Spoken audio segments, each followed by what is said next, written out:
Welcome to the dangers of the world, my fellow adventurer. My name is Model 42 and today, in this new monster guide, we are taking a look at one of the best dragons you can use for a lower level party, without hurting the mysticism and power of real dragons. This is the zombie dragon. Stay till the end to get some tips on how you might use it in your games. Let's go.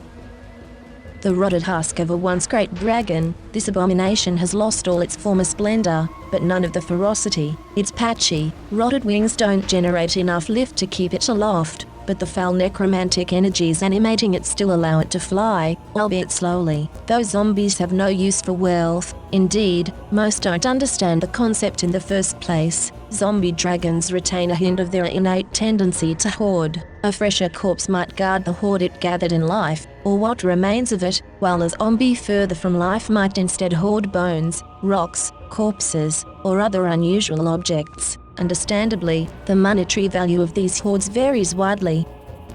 This undead hunk of meat is neutral evil in its alignment. Its size is huge, and it has the tags dragon, mindless, undead, and zombie, giving it a decent pool of immunities, though, being a zombie it can be damaged by positive magic, like heal. Also it has a weakness of 10 for bludgeoning and slashing damage, and will be healed by negative damage. It has decent perception, can see in the dark, has decent acrobatics and better athletics, since it is a stronger creature, and it has overall decent saving throws, will being the lowest, but since it has no mind, this is more or less just for show and to retain a hint of its former willpower, when it was alive. It can also fly, but not very good and only 10 paces, but at least it still can fly. Its biggest drawback is that it is permanently slowed, only having 2 actions each turn. But since it is a hit point sponge with a decent armor class, it is not that big of a deal.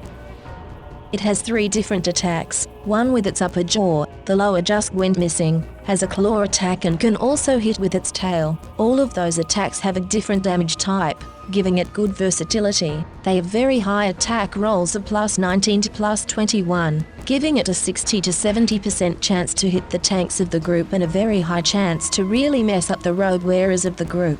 Since it can only attack a maximum of 2 times, this is not that hard, making it a relatively decent boss fight for groups of level 5 to 7. Its most devastating weapon, however, needs both actions to work, and that is the breath weapon, which in this case is a wave of fetid viscera, rolling a total of 10d6 for a mix of bludgeoning and poison damage, with a relatively big reflex save of 28, which gives many a 50-50 shot at success. Should the target suffer a critical fail, it is also sickened too, which reduces all its checks and DCs by 2 with a status penalty, which is horrific and takes a bit of time to get rid of, making all further attacks of the dragon way more dangerous. As with most breath weapons, the dragon can only use it once every 1d4 turns.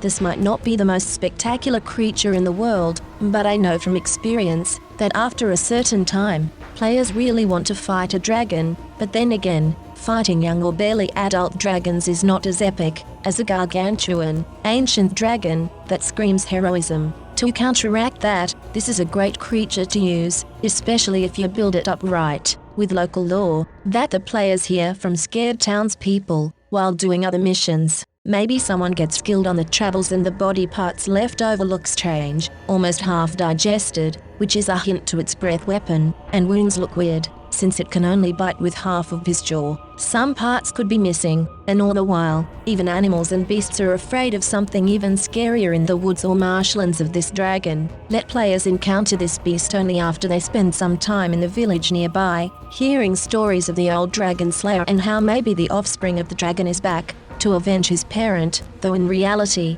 it was just the dragon, who came alive by necromancy or because of his hatred alone. If you want to make it more epic, give him 1 or 2 epic templates for a higher level group. Also, some class levels in Barbarian would make a really great addition and will make the zombie dragon really scary, and also cool, showing its rage and hatred for the living even more. With those class levels, make sure to have it be trained in intimidation, so it can use demoralize on the players to make it even easier for them to lose a point or 2 on all their checks and DCs, giving this fight a hint of epicness and danger. Do not forget to ignore the -5 on mental abilities in that case, since it wouldn't make sense if they have to travel through a swamp to get to it. Use the dangerous terrain to your advantage. have other undead and blood mosquitoes and crocodiles in the area, make the terrain dangerous with some traps, maybe let the dragon attack once or twice from the shadows and vanish, until they reach his old home, taken over by the marsh and waters of old. This is a creature that is basic at its core, but you can truly make it epic, maybe even have ruins in its lair, which once was glorious to behold,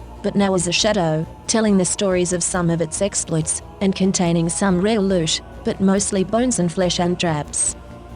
You'll find the zombie dragon on page 303 of the third bestiary. And now, at the end of this video, I thank you so much for watching and hope you want to see more content like this in the future. Until then, please leave a like, subscribe for more content, and write me a comment, what you would do with the creature or what you imagine it to be. Until then, never forget that what is dead may never die.